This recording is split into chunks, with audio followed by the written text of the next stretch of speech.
In 1867, Ida Gray was born into a world of challenges. Orphaned young and raised by an illiterate aunt, her path seemed set, but Ida had other plans. Working as a seamstress to survive, Ida's life changed when she took a part-time job at Dr. Taft's dental office. Despite being rejected from several dental schools due to her race and gender, she dreamed of being a dentist herself. Thanks to Dr. Taft's mentorship and as the dean of the University of Michigan School of Dentistry, she entered the dental school in 1887, one of only 3 women and the only black student. Classmates bet she wouldn't last a month. She graduated in 1890, proving them all wrong. She became the first black female dentist in the U.S. When a patient once refused her care due to her race, she simply said, "Very well, but you'll find no one more qualified." In Chicago, Ida opened a practice serving all races, unheard of at the time. She was renowned for a compassionate approach, particularly with children. Dr. Rollins broke barriers. Her legacy endures through the University of Michigan Ida Gray Award. Meet Sissieretta Jones, an extraordinary talent whose voice could silence a room and whose story defied the odds. Born in 1868, whispers in concert halls questioned whether a colored woman could captivate audiences. Yet, she transformed doubt into admiration with her powerful soprano, and international acclaimed singer performing for European royalty and 4 U.S. presidents. Jones was barred from the Metropolitan Opera House, despite being considered the greatest singer of her generation. Undeterred, Jones became a celebrated figure in her own right. Dubbed the Black Patty, she initially disliked the nickname that reduced her individuality to a mere comparison, but recognized its marketability. She embraced it for her troupe, using it to grab attention and break through barriers. Her rise was meteoric. In 1892, she became the first black American woman to perform at Carnegie Hall. Sissieretta was not just a star, she was a savvy businesswoman. Her net worth was estimated at $1 million, a fortune in her time. Her unapologetic artistry challenged society to recognize that ability has no color. Born in 1892, Bessie Coleman was inspired by her brother's tales of women pilots he encountered while serving in World War I. Bessie Coleman was inspired by Marcus Garvey's vision of black empowerment and self-reliance. Garvey believed that mastering aviation could uplift the African American community.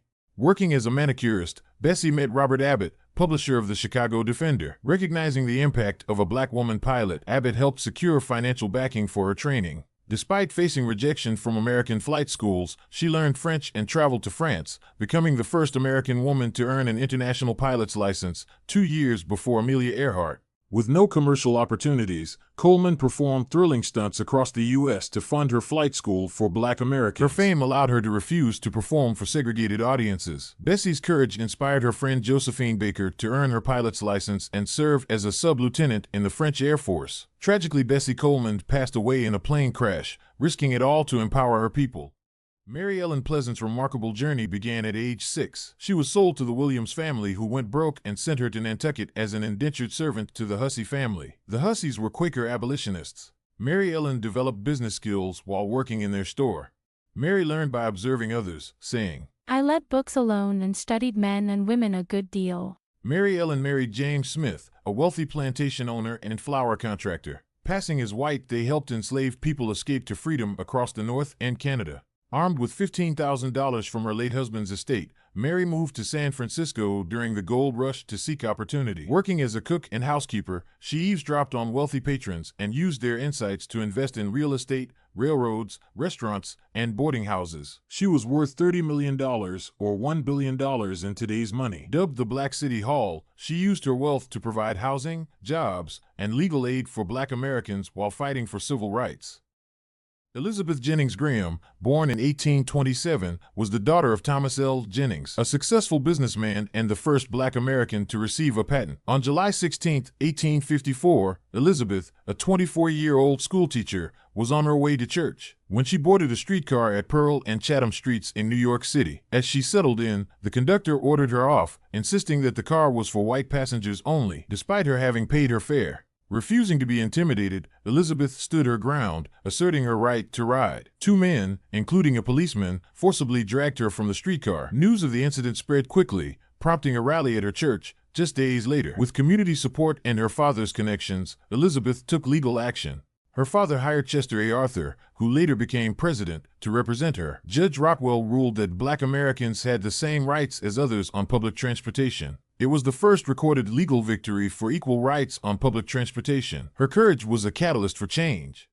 Imagine a woman who stitched her way from slavery to the White House. This is the remarkable story of Elizabeth Keckley, America's first black fashion designer to dress a first lady. Born into slavery, Keckley learned sewing from her mother. Her talent was so great, she supported her master's household of 18. She used her skills to buy her and her son's freedom. With her hard-earned liberty, Keckley moved to Washington, D.C. and opened her own dressmaking business. Her exquisite designs and impeccable craftsmanship quickly caught the eye of the Capitol's elite, including Mary Todd Lincoln, wife of President Abraham Lincoln. Keckley's creations introduced clean lines and elegant simplicity to American fashion, moving away from ornate European styles. Keckley became a confidant to Mrs. Lincoln and used her influence to found the Contraband Relief Association to help freed slaves. From enslaved to successful businesswoman, Elizabeth Keckley changed American fashion and proved that talent and determination can break any barrier. In the freezing winters of early 20th century New Jersey, one visionary woman dared to dream of a safer, more efficient way to heat homes.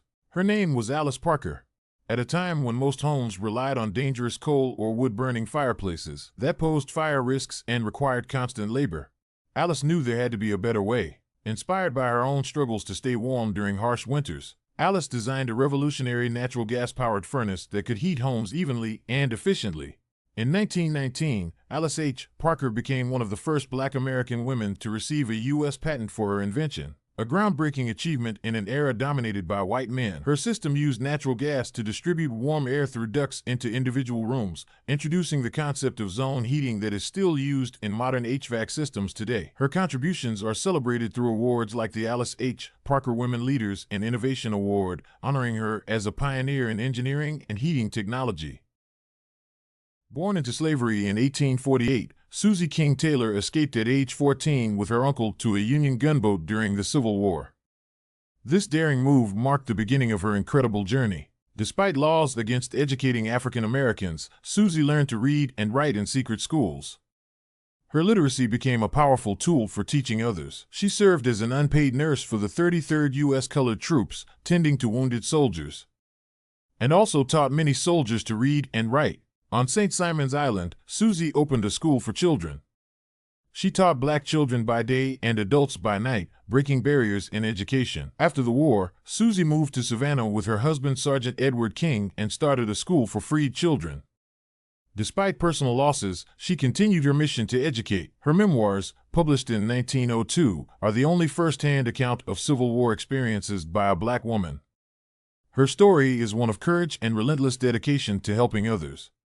Meet Sarah E. Goode, a pioneering inventor who became one of the first black American women to receive a U.S. patent. Born to enslaved parents in 1850, her father was a carpenter. At age 15, Sarah gained her freedom at the end of the Civil War. She moved to Chicago with her family, where she met and married Archibald Goode, a carpenter and upholsterer. Together, they opened a furniture store. Sarah and Archibald's furniture store crafted and sold quality pieces catered to working-class customers. Witnessing families struggling with limited space in their apartments, Sarah envisioned the solution that would maximize living areas without sacrificing comfort. In 1885, Sarah patented her innovative folding cabinet bed, which transformed from a bed into a roll-top desk. Her invention gained popularity among city residents, solidifying her reputation as an innovator in furniture design. Sarah Goode's folding cabinet bed was a precursor to today's Murphy beds, symbolizing her lasting impact on furniture design. Let us remember her as a trailblazer who turned challenges into opportunities.